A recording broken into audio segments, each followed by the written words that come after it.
Good day everyone! Welcome to our exciting and fun TLE10 virtual discussion. So I'm Mr. James Patrick Barbosa and I'm gonna be your teacher for today.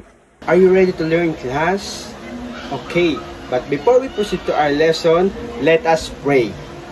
Put our prayers to the Lord. Almighty God, you are the source of life. We thank you for all the blessings you have given to us. Thank you for giving us another day to learn something new. Clear our mind and help us focus.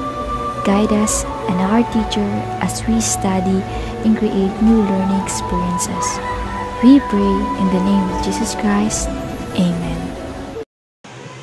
But before we proceed to our discussion, let us know first the learning outcome.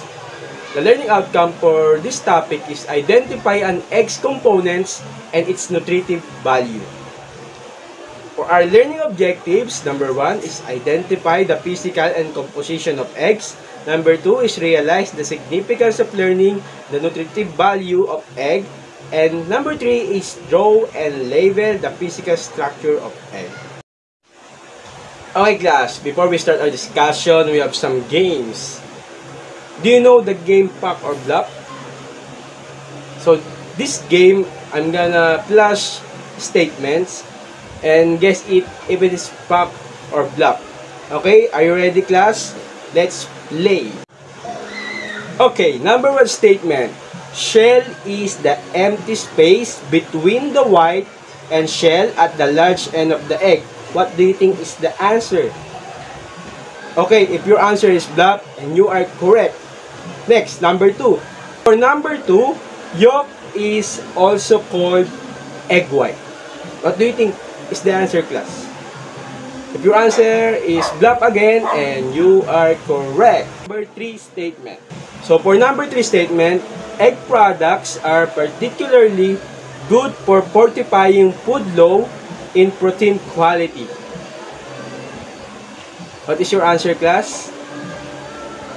Fuck? If fuck your answer, that is correct. In number 4 statement, yolk color depends on the diet of the hen. What do you think is the answer? It is Pack or Bluff?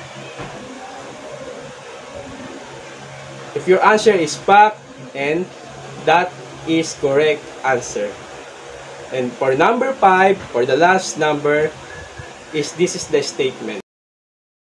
Large egg contains only 70 calories and 5 grams of fat.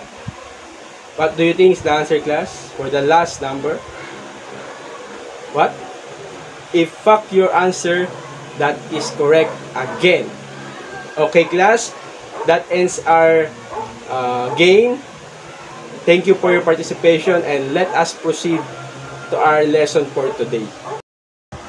So ngayon, magpo-proceed na tayo sa ating lesson, which is physical structure and composition of eggs. Dito, tatalakayin natin ang different parts ng eggs, yung composition nito, and also the nutritive value.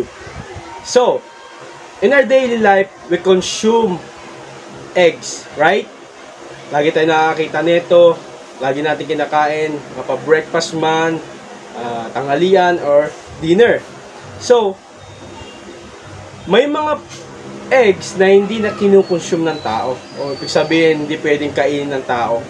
So kasi ang mga eggs na ito ay may toxins, kaya hindi dapat kinakain ng tao. Pero naman yung talaga kinukonsume ng tao, yung mga birds eggs, fish eggs like crow, and also the caviar, diba? Mga fish eggs yun. So yun ang mga kinukonsume natin. Pagdating naman sa mga egg sizes, no, nagbabari sila, depende kung anong klaseng manok o kung klaseng anong mga birds yan, nagdedepende yung size ng egg niya. Kasi 'di ba, yung ostrich ang laki ng itlog. So it depends sa size ng birds, ang size ng egg. So pati yung kulay niya ay nagdedepende kung anong kulay ng hen. 'Di ba yung hen na native, yung kulay brown, 'di ba? Karamihan diyan yung itlog niyan is brown din. But kapag nakita kayo ng mga commercial chicken, like yung mga puti, mga 45 days, mapapansin natin yung itlog niyan is white din. So, depende talaga yan. So, alamin natin, what is an egg? Egg is tinatawag na superfood. Why? Because ang egg is maraming nutrients na kinakailangan ng tao. Diba? Ang egg din ay maraming gamit pagdating sa cooking and baking. Isa pa, ang itlog ay ginagamit as emulsifier, leavening agent, and also thickening agent. When we say emulsifier, pwede siyang napapakombine niya yung oil and the water. Pag yun sa leavening agent, hindi siya katulad ng yeast or any baking powder na nagpaparize, kundi yung itlog is nakatutulong din para umalsa yung mga dough. Diba? Kaya nga lagi kapag nag-bake tayo, may mga itlog na ingredients diyan. Pag yung thickening agent naman, natitikin niya yung yung isang mixture kapag ginagawa natin ng egg yolk. Diba? Did you understand, class? Okay. So, ang unang structure ng egg is the shell. Ang shell, alam naman natin na it is the outer covering. No? Ang shell niya is umaabot ng 9 to 12% of its total weight depending on the egg size. So, ang shell din ang nagbibigay ng protection o nagiging defense against the bacterial contamination. Okay? So, next naman is natawag na air cell. Ang air cell, ito yung empty space between the white and shell. So, mapapansin natin dito once na nagluluto na tayo ng egg, once na kinrack natin yun, may mapapansin tayo na parang may small bubble na ganyan. Yun yung tinatawag na air cell. So, pagka newly laid egg yon, warm pa yon, kasi hindi pa mapapansin o di mo pa ma-recognize o ma-distinguish yung cell na yon, yung air cell. Ma-distinguish mo siya once na lumamig na yung itlog or matagal na siyang na-lay, no? So, nagkakaroon kasi ng contract yung once na nag-cool na siya, yung inner shell membrane and outer shell membrane nag-separate. Kaya yun nakakabuo ng air cell. So, ang next naman na structure is the albumen or the egg white. So, yung albumen, yun yung talagang, yun yung as in yung egg white, no? Pinoproduce to ng oviduct. No, kapag nagpiprito tayo, di ba? Nakikita nyo, may mga white na structure, yun yung buwabalot, no? Doon sa egg. And nasa gitna niya yung tinatawag na yolk. Yung albumen is 67% yung liquid weight niya sa kabuuan ng itlog. So, sila yung dominant. Okay? Then, may tinatawag na outer thin white and outer thick white and inner thin white and inner thick white. Pag sinabing outer thin white, ito yung narrow fluid next to the shell membrane, no, malapit sa shell membrane. Yung tinatawag namang outer thick white, yun naman ay gel siya na nagpo-form doon sa albumen. Right? Yung pinaka malapit sa egg yolk. Then yung inner thin white naman, yun yung fluid layer siya doon fluid layer siya malapit sa yolk. And inner thick white, yun naman yung malapit sa sa chalaza. Okay? So for the next structure, which is the chalaza, now this is the ropey strands of egg white at both sides of the egg, which anchor the yolk in place in the center of the thick white. Now, they are sometimes mistaken for egg imperfection or beginning embryos, which of course they are not. Okay? Next, number 5 is the germinal disc. This is the entrance of the latebra, the channel leading to the center of the yolk. So, mapapansin natin kapag bibili tayo ng itlog, once na kinrack natin, may makikita tayo parang small dot na white doon sa egg yolk. Yun yung latebra na doon nagiging doon nagpe-fertilize yung pupunta doon yung sperm, then once nakapasok yung sperm, fertilize, and magkakaroon ng sisiw. For number 6, which is the membranes. So, merong 2 kinds ng membranes sa isang itlog. Yun ay tinatawag na shell membrane, and yung isa naman is yung nagko-cover sa yolk, which is tinatawag na butylene membrane or yolk membrane. Okay? Tinatawag yung shell membrane. Yung shell membrane na yun yung white na para siyang white na balat. Pagka binata natin yung itlog, diba, pag kunyari naglaga tayo ng itlog, makikita natin may white na tinatanggal pa doon. Yun talaga shell membrane. While naman yung butylene membrane or yolk membrane, yun yung nandun sa around ng yolk. Siya yung membrane doon na nakapaligid sa kanya. Okay? I hope guys na nakakasunod kayo sa ating discussion. So in number 7, it is the last structure of an egg. So tinatawag siyang yolk. So the yolk or the yellow to yellow-orange portion makes up about 33% of the liquid weight of the egg. So the egg yolk is formed in the ovary. On the surface of the yolk, there is a small white spot about 2 mm in diameter. Yung tinatawag na small white spot, yun yung germinal disc na tinatawag.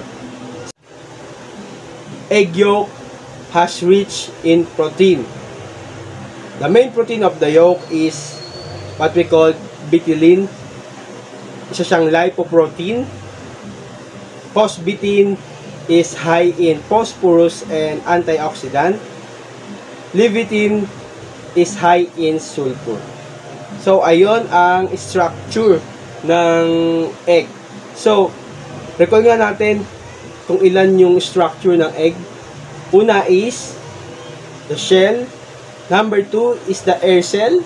Number 3 is the albumin or egg white. Number 4 is the chalaza. Number 5 is the germinal disc. Number 6 is the membrane.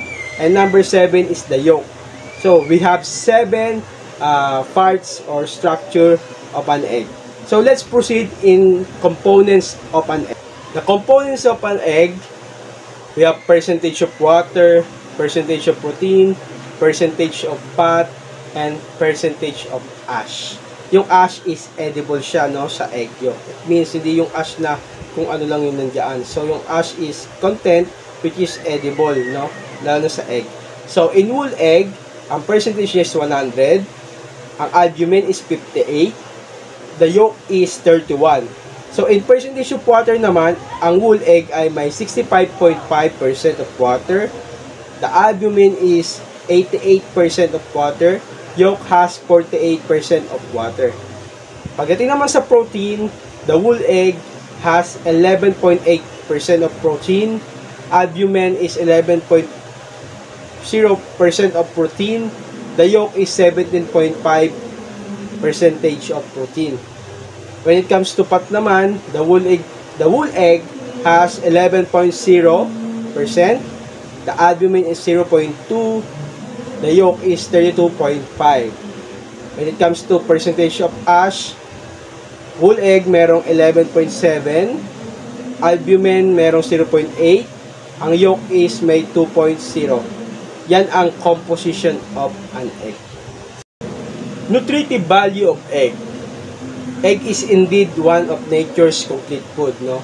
It contains high quality of protein like what I said earlier with all the essential amino acids. But ang egg lahat ay may vitamins except sa vitamin C and many minerals. Egg products are particularly good for fortifying food, low and protein quality. So, isa-isayin natin. Ano ba yung mga nutrition nito ng egg once we consume it? Okay? So, I have here the egg nutrition chart. So, this is the nutrient content of a large egg. Ang nutrient una is the calories. Alam natin calories is maganda sa katawan natin. Pero pag sumobra tayo, nako, lalaki ang ating katawan. Magiging chubby tayo. Protein naman, nagbibigay ito ng lakas sa ating mga muscle and many more. So, ang nutrient ng egg is calories, protein, carbohydrates, total fat, unsaturated fat, polyunsaturated fat, saturated fat, trans fat, cholesterol, choline, riboflavin, vitamin B12, folate, vitamin D, vitamin A, vitamin B6, thiamine, vitamin E, selenium, phosphorus, iron, zinc, calcium, sodium, potassium, magnesium. So, napakadami palang nutrition nitong egg na to na kinukonsume natin everyday. So, napapalakas pala yung resistensya natin dito. So, ano-ano ba yung mga value, no, per nutrient? So, in whole egg, the calories is 72. The egg white is 17. The egg yolk is 55. Pagkakita naman sa protein, 6.3 ang whole egg, 3.6 ang egg white, 2.7 is egg yolk, 0.36 sa carbohydrates, 0.24 sa egg white, 0.61 sa egg yolk. Total fat naman, 4.8 ang whole egg, 0.06 ang egg white, 4.5 ang egg yolk. Plus, monounsaturated fat, 1.8 ang whole egg, 0 sa egg white, and 2 sa egg yolk. So, hindi ko na babanggitin pa lahat ng value ng lahat ng nutrients, no. Makikita naman natin at mababasa sa ating PPT. Okay? I hope you understand sa mga discuss natin. Let's have a recall, no. Una, ang tinakal natin is about sa anatomy of egg. Yung structure niya, no, meron tayong 7 structure ng egg. Then, tinakal din natin yung composition of an egg. Na nandyan yung percentage ng water, ng protein, ng ash, and ng fat. No? Tinalakay din natin yung nutrition chart ng isang egg. No? Marami pala, no? Marami palang nutrients yung binibigay sa atin once na kumain tayo ng egg, no? Maraming benefits pala sa atin. That's all for our lesson for today. So, meron tayong activity. So, for our performance activity, entitled, Guhit Mo Ako. So, direction is illustrate and label the physical structure of egg and put the description of each part. Your work will be graded according to the rubric below. So, meron tayong rubric, no, sa ating pag-drawing. Number 1 is neatness, work on time, image quality. So, gagrade ko kayo based sa ating rubrics. So, ang legend na is 5 for excellent, 4 for very good, 3 is for good, and 2 and 1 needs improvement. So, ipasa nyo sa akin to via messenger and I'm gonna grade it accordingly. Okay? Do you have any question regarding to our discussion for today? If none, let's call it a day. Goodbye and thank you, class.